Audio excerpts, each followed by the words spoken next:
ایک دفعہ رسول کریم صلی اللہ علیہ وسلم ایک انصاری شخص کے پاس سے گزرے، اس حال میں کہ وہ اپنے ایک بھائی سے کہہ رہے تھے کہ تم اتنی شرم کیوں کرتے ہو؟ آپ نے اس انصاری سے فرمایا کہ اس کو اس کے حال پر رہنے دو، کیونکہ حیا بھی ایمان ہی کا ایک حصہ ہے۔ نبی کریم صلی اللہ علیہ وسلم نے فرمایا، 7 قسم کے آدمیوں کو اللہ تعالیٰ اپنے عرش کے سائے میں رکھے گا جس دن اس کے سوا اور کوئی سایہ نہ ہوگا۔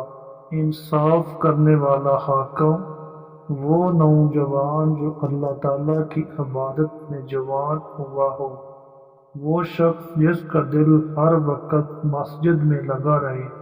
2 ایسے شخص جو اللہ کے لیے محبت رکھتے ہیں، اسی پر وہ جمع ہوئے اور اسی پر جدا ہوئے۔